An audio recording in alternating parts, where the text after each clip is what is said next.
Hello students, how are you? I am your science teacher Harshvardhan Halge, and today we are going to see our lesson number 6, Physical and Chemical Changes Part 2. Okay, so welcome back to my channel my dear students. In the first part of physical and chemical change, we have seen what is meant by changes. There are two types of changes generally, physical and chemical changes. In the physical changes, we have seen physical changes. In the physical changes, no new substance is formed. इसके लिए हमने activities देखी है. उसके बाद हमने देखा chemical change. In the chemical change new substance is form. Physical changes में किसी भी तरह का नया सब्सटेंस नहीं बनता है, लेकिन केमिकल चेंज में नया सब्सटेंस तैयार होता है. फिजिकल जो चेंज होता है उसमें जो रिएक्शन होती है वो रिवर्सिबल होती है, हम बार बार कर सकते हैं, लेकिन केमिकल चेंज में हम लोग बार बार नहीं हो सकती है वही रिएक्शन. आज हम देखेंगे एक्टिविटी 6.8. 6.8 में हमने क्या करना है, हमें पार्ट 2 वीडियो आज शुरू करते हैं हम लोग. Take about a teaspoonful of vinegar in test tube, add pinch of baking soda to it. You would hear a hissing sound and see bubbles of a gas coming out. Pass this through freshly prepared lime water as shown in figure 6.5. देखो यहाँ पर दिया है, मैं आपको बताता हूँ. इस तरह से हमें करना क्या है, सेटअप ये है कि पास गैस थ्रू लाइम वाटर. इसमें हमें थोड़ा सा विनेगर लिया, उसमें थोड़ा सा बेकिंग पाउडर डाला. बेकिंग सोडा डालने के बाद होगा क्या यहाँ पे कि इसमें से हिसिंग साउंड आएगा आपको इस तरह का, और उसके जो वेपर्स है वो उसके जो एयर बबल्स है इसमें आएंगे. ये हमने दूसरे टेस्ट ट्यूब में क्या लिया, लाइम वाटर लिया. अब यहाँ पर होगा क्या वो देखेंगे हम लोग. The change in the test tube is as follows. क्या होगा, उसकी रिएक्शन है यहाँ पर. विनेगर मतलब acetic acid plus baking soda. Baking soda का क्या नाम है, sodium hydrocarbonate, sodium hydrogen carbonate. It gives, क्या देता है हमें वो, carbon dioxide plus other substance. The reaction between carbon dioxide and lime water is as follows. देखो यहाँ पर इस तरह से है. कौन सी रिएक्शन है, carbon dioxide CO2 plus lime water CaOH2. It gives calcium carbonate plus water. ये चीजें हमें यहाँ पर मिलती हैं. जैसे कि फिर से मैं आपको यहाँ पर एक बार बताऊंगा कि जब हम लोग विनेगर और बेकिंग सोडा इसका मिक्सचर जब बनाते हैं तब हिसिंग साउंड आती है, उसके साथ साथ एयर बबल्स भी निकलेंगे. उस एयर बबल की वजह से वही एयर बबल हमने कहां पर लिए, यहां पर. इसमें क्या है, लाइम वाटर. तो हमें एंड प्रोडक्ट क्या मिलता है, carbon dioxide and lime water की वजह से कैल्शियम कार्बोनेट, और इसके साथ साथ पानी भी मिलता है. कैसे होता है वो, when carbon dioxide is passes through lime water calcium carbonate is form which makes lime water milky. The turning of lime water into milky is a standard test of carbon dioxide. मतलब जब lime water milky हो जाता है तो ये समझ में आना चाहिए कि उसमें क्या हो गया, carbon dioxide. You will use in this chapter 10 to show that the air we breathe out is rich in carbon dioxide. मतलब जैसे जो हमने सीखा है लेसन नंबर 10 में, आगे सीखेंगे जिसमें क्या है, जब हम नाक से सांस लेते हैं तब बहुत सारी तरह के गैसेस हमारे नाक में चले जाते हैं, लेकिन जब हम एक्सेल करते हैं तब कार्बन डाइऑक्साइड ही बाहर निकलता है.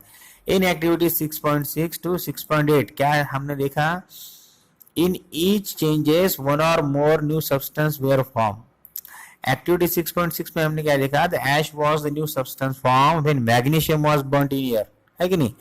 एक्टिविटी 6.7 में हमने देखा कि reaction of copper sulphate with iron produce iron sulphate copper. Both of these are new substances. Okay, so copper was deposited on the shaving blade of iron, ये भी देखा हमने. इन एक्टिविटी 6.8 में vinegar and baking soda together produce carbon dioxide which turn lime water milky. So can you name the new substances formed in this reaction? अब यहाँ पे कौन सा न्यू सब्सटेंस तैयार हो गया, यहाँ पर कौन सा न्यू सब्सटेंस तैयार हो गया, मैं बता आपको कि कैल्शियम कार्बोनेट और पानी, ये उसके दोनों सब्सटेंस है. तो देखो, a change in which one or more new substances are formed is called chemical change. समझ लीजिए केमिकल चेंज किसे कहते हैं? A change in which one or more new substance is form, एक या एक से ज्यादा नए पदार्थ जब बनते हैं तो उस रिएक्शन को क्या कहते हैं हम लोग? उस चेंज को कहेंगे chemical change. And the chemical change is also called as chemical reaction. अब देखो क्या क्या बदलाव होते हैं. Chemical change are very important in our lives. All new substances are form as a result of chemical changes. हमारी जिंदगी में केमिकल चेंजेस का बहुत महत्व होता है, देखिए बहुत सारी ऐसे चीजें होती है जो केमिकल चेंजेस की वजह से ही होती है. जैसे कि digestion of food, ripening of fruits मतलब फलों का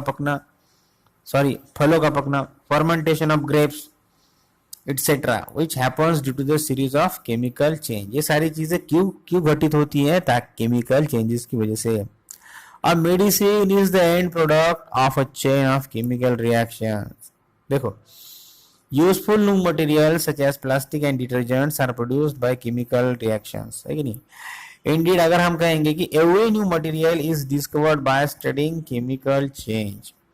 हर जो नया पदार्थ बनता है वो केमिकल चेंज को स्टडी करने के बाद ही वो बनता है कि उसमें कौन कौन से चेंजेस आते हैं, वो क्या बनता है. We have seen that one or more new substances are produced in a chemical change. ये तो हमने सीखा, एक या एक से ज्यादा पदार्थ बनते हैं केमिकल चेंज में. In addition to new products, falling में कंपनी केमिकल चेंज, उसके साथ साथ और क्या क्या चेंजेस होते हैं. देखो, जब भी केमिकल चेंज होता है, हीट, लाइट और एनी अदर रेडिएशन जैसे कि अल्ट्रावायलेट हो, वो एक तो बाहर निकलते हैं या फिर अब्सॉर्ब किए जाते हैं. साउंड में भी प्रोड्यूस्ड आवाज आता है, जैसे कि हमने पीछे देखा कि हिसिंग साउंड आता है विनेगर और बेकिंग सोडा का. अ चेंज इन स्मेल में टेक और न्यू स्मेल में बी गिवन ऑफ. जो सॉल्यूशन है या रिएक्शन है उसमें स्मेल बदल जाता है या फिर नया स्मेल हमें वहां पर आती है. अ कलर चेंज में टेक्स प्लेस. वो जो रिएक्शन है वो प्रोडक्ट जो आने वाला है एंड प्रोडक्ट उसका कलर बदलाव हो सकता है. अ गैस में भी फॉर्म, गैस भी उसमें तैयार होती है. Let us look at some example. You saw that burning of magnesium ribbon is chemical change. हमने देखा है हमने पिछले एक्टिविटी में. बर्निंग ऑफ कोल, वुड और leaves is also chemical change. In fact burning of any substance is chemical change.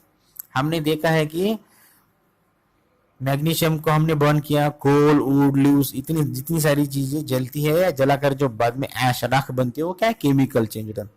लगभग अगर हम कहते हैं कि बर्निंग ऑफ एनी सब्सटेंस, कोई भी चीज जो हम जलाते हैं या जलती है वो केमिकल चेंज होता है. जैसे लकड़ी जलने के बाद उसका क्या तैयार हो जाता है? कोल या फिर ऐश. फिर से उसको हम लोग लकड़ी बना सकते हैं क्या? नहीं. It is a chemical change and it is completely irreversible. फिर से उसको हम दोहरा नहीं सकते. Burning is always accompanied by production of heat. किसी भी चीज को जब बर्न करते तो उसमें हीट तैयार हो जाती है. Explosion of firework is a chemical change. धड़ाम से फटाकों की जब आवाज आती है ना, तो वो भी एक तरह का क्या होता है? Chemical change. We know that such an explosion produces heat, light, sound and unpleasant gases. पटाखों की जो धमाके आती है उन धमाकों की आवाज की वजह से होता क्या है? हीट भी इमिट होती है, लाइट और आवाज भी आती है. उसके साथ साथ अनप्लीजेंट गैसेस भी आते हैं जो कि हमारे एटमॉस्फेयर को पोल्यूट करती है. That is why you are advised not to play with fireworks. इसीलिए हमें कहा जाता है कि हमें पटाखों के साथ नहीं खेलना चाहिए ज्यादा, जो कि हमारे प्रदूषित करते हैं वातावरण को. When food is get spoiled, it produced a foul smell. जब हमारा जो रात का बचा हुआ खाना है या फिर बहुत देर का खाना है वो जब खराब होने लगता है तो उसमें कुछ चेंजेस आते हैं जिसकी वजह से हमें उसमें से बदबू आने लगती है, गंदा स्मेल आने लगता है. क्या हम इसको केमिकल चेंज कह सकते हैं? Obviously, just because of chemical change it is converted to foul smell. You must have noticed that a slice of an apple require a brown color if it is not consumed immediately. बहुत बार ऐसा होता है कि हम लोग घर पे Apple काट के रख देते हैं और अगर हमने इसको खाया नहीं तो कुछ देर के बाद अपने आप उसमें ब्राउन कलर आने लग जाता है उसके कट को. Because cut a fresh slice of apple and keep it away for some times. Repeat the same activity with a slice of potato or brinjal. The changes of color in these cases is due to the formation of new substance. These are also chemical changes. So in chapter we have already neutralized an acid with base. Yes, acid को हमने base के साथ neutralize किया. So is neutralization a chemical change? Yes, I think neutralization is also process of chemical change. Now here we will see a protective shield. What is a protective shield? You must have heard about the ozone layer. Yes, atmosphere को protect करता है. It protects us from the harmful ultraviolet radiation which comes from the sun. Okay. सूरज से आने वाली जो UV rays होती है, अतिनील किरणें होती है, उनसे हमें बचाव करता है. Ozone absorbs this radiation and break down to oxygen. Ozone जो लेयर होता है एक्चुअली करता क्या है, इन सारे रेडिएशंस को अब्सॉर्ब करता है और इनको ऑक्सीजन में कन्वर्ट करके नीचे भेजता है. Oxygen is different from ozone. Okay, so can we call the breaking down of ozone a chemical change? Yes, this is also called as chemical change because a new substance is formed in the form of ozone gas. If ultraviolet radiation were not absorbed by ozone layer, it would reach the earth's surface and cause harm to us and other life forms. So ozone acts as a natural shield against this radiation. So conversion of oxygen, conversion of ozone, breaking down of ozone into oxygen is also called as chemical change. So we have learned in chapter 1 that plant produce their food by process of called photosynthesis. Plants make their own food by photosynthesis. So can we call photosynthesis is a chemical change? Yes, definitely. It is called as photosynthesis is a chemical change. Why? Because plant produce food material with the help of carbon dioxide, water and the in presence of sunlight. So it is also called as chemical change. Pearly said that even a digestion is also chemical change. Yes, digestion is also chemical change because many changes is happen when we take our meal, any kind of food, digestion. HCl, the hydrochloric acid present in our stomach which acts on that food, and this food is converted into sugar which gives energy to our body. Therefore it is also called as chemical change. Rusting of iron. चलो let us go back to the rusting. Rusting मतलब कोई भी चीज specially जो लोहे की बनी हो वो उसको जंग लगना. This is one change that affects iron article and slowly destroy them. कोई भी लोहे की चीज हो जिसको जंग लगना. जंग ऐसी चीज है जो बार लोहे की चीजों को लगती है, इंस्ट्रूमेंट्स को लगती है और धीरे धीरे उसको कमजोर बना देती है और आखिर में वो खराब हो जाता है. हमने देखा है पिछले इसमें एक्टिविटी में कि हमारे घर में जो वेस्ट मटेरियल निकलता है, रस्टिंग होती है आयरन की, और कई सारे आयरन मटेरियल होते हैं जो काफी सालों से हमारे घर पे पड़े होते हैं, वो कुछ दिनों के बाद हम इसे भंगार में बेच देते हैं. Since iron is used in making bridges, ship, cars, truck bodies and many other articles, the monetary loss due to rusting is huge. The process of rusting can be represented by the following reaction. कैसे होती है rusting की process? Iron जिसे हम ferrous कहते हैं, Fe, oxygen from the air. Oxygen कहां से आता है? From the air. Plus water means H2 और water vapour. It gives rust means जंग लगना. क्या बनता है? Iron oxide Fe2O3. For rusting the presence of both oxygen and water और वाटर वेपर इज इसेंशियल. मतलब बिना वाटर वेपर के, पानी के और ऑक्सीजन के बिना रस्टिंग पॉसिबल नहीं है. दोनों चीजें कंपलसरी चाहिए ही चाहिए. In fact, if the content of moisture in an air is high, which means if it is more humidity, the rusting becomes faster. अगर जितनी ज्यादा ह्यूमिडिटी हो एटमॉस्फेयर में उतनी जल्दी जंग लगने की प्रोसेस चालू हो जाती है. So how do we prevent rusting? तो अगर हमारा इतना नुकसान होता है तो इसको हम रस्टिंग को रोक कैसे सकते हैं? Prevent iron article from coming in contact with oxygen और वाटर और बोथ. सबसे पहला क्या है कि हम लोग सीधा सीधा ऑक्सीजन के और वाटर के दोनों को एक साथ के लोहे की चीजों को कांटेक्ट में आने से बचा सकते हैं। One simple way to apply a coat of paint or grease. In fact हमको ये जो कोट है ये बार बार हमेशा रेगुलर इंटरवल के बाद देना ही पड़ता है ताकि हम रस्टिंग को रोक सके। Another way is to deposit a layer of metal like chromium or zinc on iron. दूसरा क्या है, क्रोमियम और जिंक जैसे मेटल को हम लोग उसके ऊपर एक लेयर डिपॉजिट कर सकते हैं ताकि रस्टिंग ना हो। और इसीलिए oh that is why my friend Rita is always complaining about iron articles rusting so fast. She lives near the coast. Coast मतलब समुद्र का किनारा हो जहां पर ह्यूमिडिटी बहुत ज्यादा होता है, water content water vapour atmosphere में बहुत ज्यादा होता है। In presence of oxygen and water vapour rusting की प्रोसेस बहुत जल्दी हो जाती है। This process of developing a layer of zinc on iron is called galvanisation. What is mean by galvanisation? Iron के ऊपर जिंक का हो लेयर चढ़ाना रस्टिंग को बचाने के लिए, उसे क्या कहते हैं हम लोग? Galvanization. The iron pipes we use in our homes to carry water are galvanized to prevent rusting. हमारे घर में जो पानी डालने के लिए नल जो टैप वाटर होता है उसको हमारे किचन तक पहुंचाने के लिए जो हम लोग यूज करते हैं पाइप्स, आयरन पाइप्स, वो गैल्वेनाइज किए जाते हैं। गैल्वेनाइज मतलब जिंक की कोटिंग उसके ऊपर की जाती है। You know that ships are made of iron and part of them remains under water. समुद्री जो जहाज होते हैं वो पानी में चलते हैं और बहुत सारा उसका जो हिस्सा है वो पानी के अंदर रहता है, और उसके साथ साथ जो ऊपर का हिस्सा होता है उसके ऊपर भी जो समुद्र के लहरी है टकराती रहती है हमेशा। इसलिए moreover the water of the sea contains many salt. उसको जंग लगने का खतरा बहुत ज्यादा होता है क्योंकि समुद्र का पानी खारा होता है। Many salts contain in that water, so the salt water makes the process of rust formation faster. जितना ज्यादा सॉल्ट रहेगा खारा पानी जल्दी से उसको जंग लगा देगा। Therefore ships suffer a lot of damage from rust in spite of being painted. तो इन शिप्स को क्या किया जाता है? पेंट करने के बजाय इसको क्या किया जाता है? That fraction of ships iron has to be replaced every year. अगर ऐसा करना पड़े तो बहुत ज्यादा नुकसान होगा, हर बार वो बदलना पड़ेगा, उसके लिए हमें उसकी कोटिंग करनी पड़ती है। Can you imagine the monetary loss due to the world?